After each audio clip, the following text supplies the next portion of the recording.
En Côte d'Ivoire, on dit souvent que les problèmes ne préviennent pas avant d'entrer dans la vie d'un homme. Ils frappent comme la pluie de mai, violente, soudaine et impossible à arrêter. Je m'appelle Kader.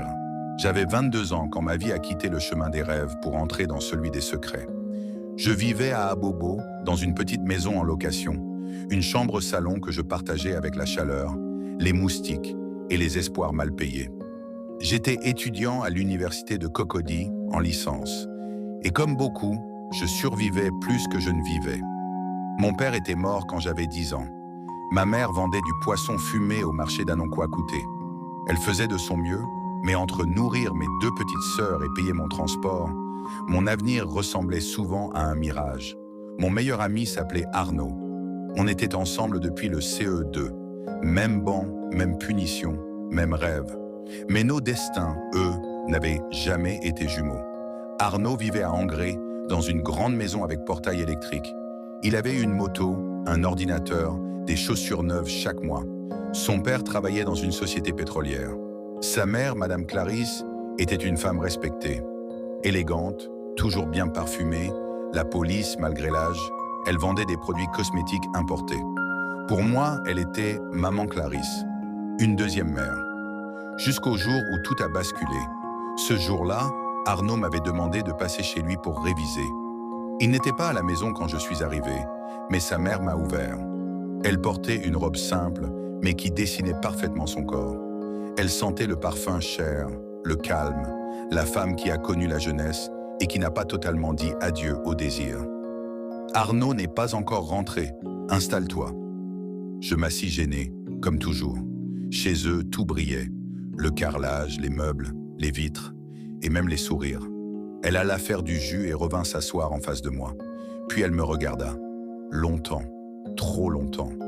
Kader, tu es devenu un homme maintenant. Je souris bêtement. Merci, maman. Elle secoua légèrement la tête. Non, pas maman. Dis-moi, Clarisse. Quelque chose a changé à cet instant.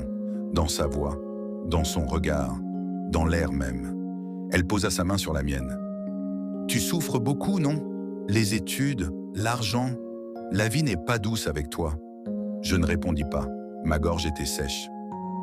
Moi, je peux t'aider, beaucoup. Elle se leva, ferma la porte du salon et dit d'une voix lente, « En échange, je voudrais que tu sois là pour moi, comme un homme est là pour une femme. » Le sol trembla sous mes pieds. La mère de mon meilleur ami me proposait de devenir son amant. J'aurais dû partir, j'aurais dû refuser, j'aurais dû crier. Mais à la place, j'ai pensé à ma mère fatiguée, à mes sœurs sans cahier, à mes chaussures trouées, à mes frais de scolarité impayés. Je baissais la tête et j'acceptais. Dès ce jour, ma vie changea.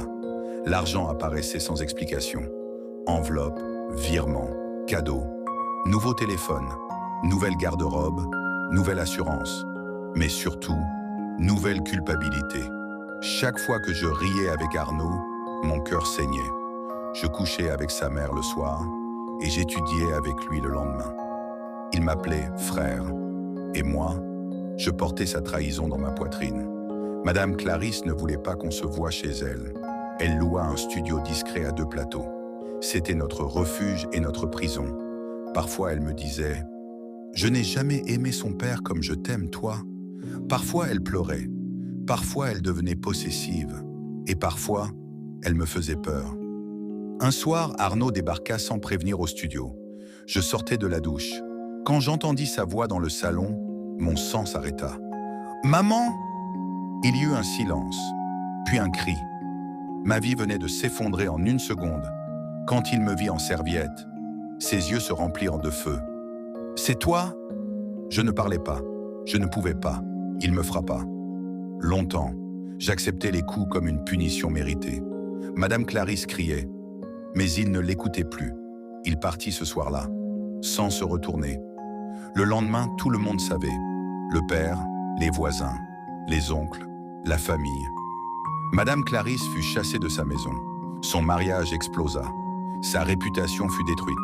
Et moi, je retournai à Abobo, pauvre, honteux, désormais célèbre pour la mauvaise raison.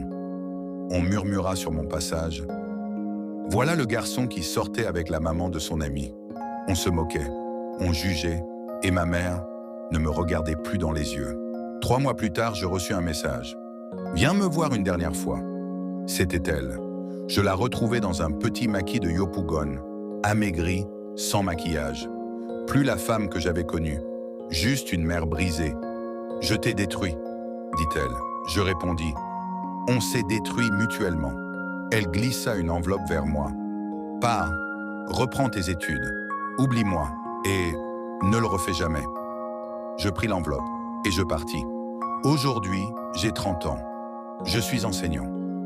Je gagne honnêtement ma vie. Je n'ai plus revu Arnaud. Mais parfois, quand je pense à l'innocence de notre amitié détruite par l'argent et le silence, je comprends une chose. Certaines aides coûtent plus que la pauvreté elle-même. Si c'était vous, pourriez-vous faire? Auriez-vous accepté ou refusé d'être la main de la mère de votre meilleur ami, tandis que vous souffrez de la misère?